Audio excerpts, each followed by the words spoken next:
घिउकुमारी लगायो भने चाहिँ एकदमै छिटो जरा आउने चान्स हुन्छ।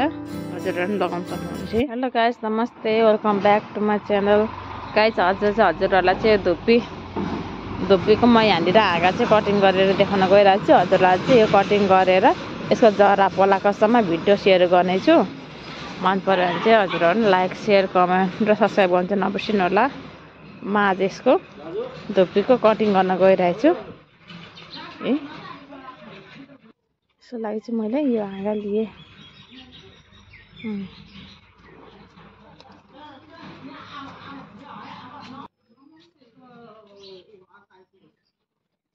हाँगा लिइसकेपछि मैले अब यो म चाहिँ माटो मिलाउनुको लागि चाहिँ म यहाँनिर बलौटा लिँदैछु। एक टोकरी बलौटा। बलौटाले चाहिँ पानी जाम हुनु दिँदैन, एकदम पानी फिल्टर गरिराख्छ। पानी जाम भयो भने चाहिँ फेरि बिरुवा मर्ने चान्स हुन्छ, त्यही भएर बलौटा मिसाउनु पर्ने हुन्छ। यो बलौटालाई चाहिँ माटोमा मिक्स गर्नुहोस्।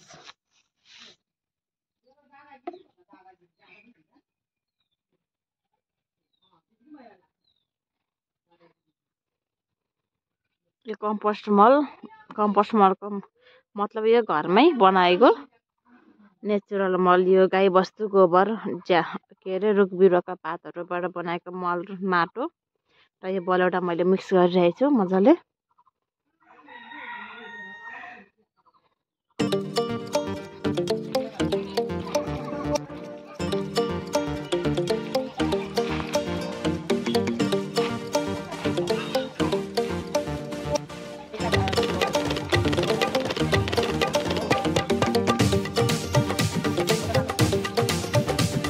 म यसको चाहिँ हाँगा काट्दैछु गाइस, यहाँ हेर्नु होला। हजुर पनि यसरी नै काट्नु होला।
एउटा घिउकुमारी घरमै चाहिँ घिउकुमारी तेल ल्याइसकेको छु यहाँनिर एउटा पत्तै।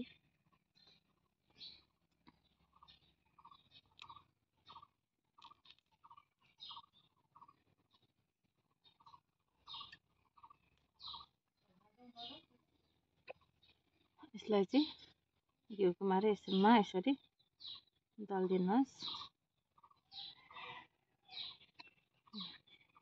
यतिकै यसलाई रोप्दा पनि हुन्छ।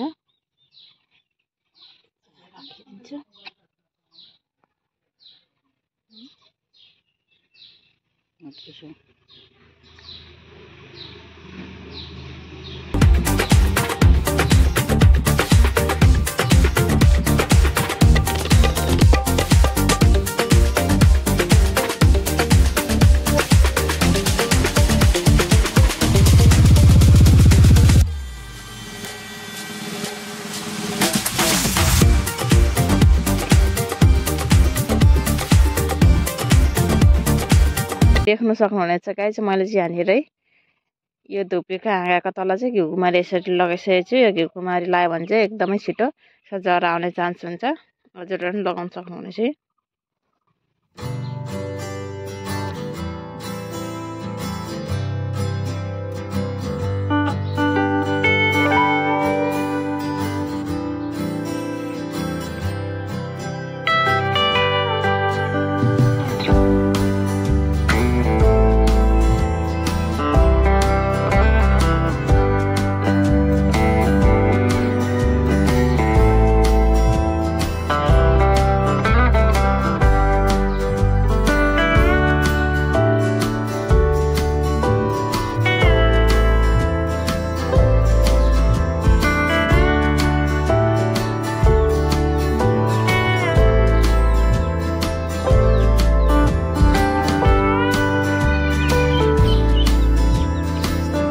मैले चाहिँ कटिङ गरेर सारेको हाँगामा चाहिँ मजाले पानी भिज्ने गरी यहाँनिर पानी लगाइसकेको छु र आज यो सुरु दिन यसरी मजाले पानी लगाउनु होला हजुरहरूले पनि र नेक्स्ट डेदेखिको यसलाई चाहिँ पानी लगाउँदा चाहिँ यो एकदमै बेसी पानी लगाउनु हुँदैन यो मजाले सुकिसकेपछि मात्रै लगाउँदाखेरि चाहिँ यो छेउछेउमा यसरी यो बिरुवालाई टच नगरिकन पानीले पनि यसलाई टच नगरिकन छेउछेउमा लगाउनु पर्ने हुन्छ किनकि पानीले यसलाई टच गऱ्यो भने चाहिँ यसको जरा लिएर चाहिँ यो मर्ने चान्स हुन्छ त्यही भएर हजुरहरूले हामी बिस्तारै पानी लगाउनु पर्ने हुन्छ यो सुकेको खण्डमा अथवा बेसी यसलाई पानी पनि दिनु हुँदैन फेरि कुहिने डर हुन्छ हजुरहरूलाई चाहिँ म यसको चाहिँ अहिले मैले आज सारिदिएको छु यसको चाहिँ यो जाँगेर चाहिँ यसको जरा पराको भिडियोहरू पनि हजुरहरूलाई सेयर गर्नेछु गाइज मेरो भिडियो चाहिँ कन्टिन्यू हेर्नु होला मैले चाहिँ क्रिसमस ट्री पनि मैले यहाँनिर सारिसकेको छु कतिको सक्सेस हुन्छ या कतिको सर्छ हजुरहरूलाई यसको पनि भिडियो सेयर गर्नेछु यसको पनि सेम प्रोसेस जसरी मैले यसलाई सारेको छु यो बलौटा मल माटो कम्पोस्ट मल र माटो मिक्स गरेर माटो बनाएको छु त्यसरी नै यसलाई पनि त्यही माटोमा यसलाई जसरी घिउकुमारी लाएर मैले रोपिदिएको छु यसलाई त्यसरी रोपिदिएको छु साथीहरू अब हेरौँ यति तिनवटा आज मैले कटिङ गरेर सारिसकेको छु कतिको सक्सेस हुन्छ हजुरहरूलाई पनि म सेयर गर्नेछु यसको जराको भिडियो पनि हजुरहरू सामु ल्याउनेछु गाइस मैले चाहिँ अस्ति नै धुप्पीको बिरुवा सारेको थिएँ हजुरहरूलाई मैले भिडियोमा यो अगाडि देखाइसकेको छु र मैले चाहिँ अब यो धुप्पी सारेको चाहिँ मैले अहिले ट्याक्कै 20 दिन भयो 20 दिन बाद चाहिँ मेरो त्यो धुप्पी चाहिँ कस्तो भएको छ भनेर चाहिँ हजुरहरूलाई देखाउन गइरहेको छु यहाँनिर मेरो धुप्पी जाग्यो कि मर्यो कि कस्तो भएछ हजुरहरूलाई सेयर गर्दैछु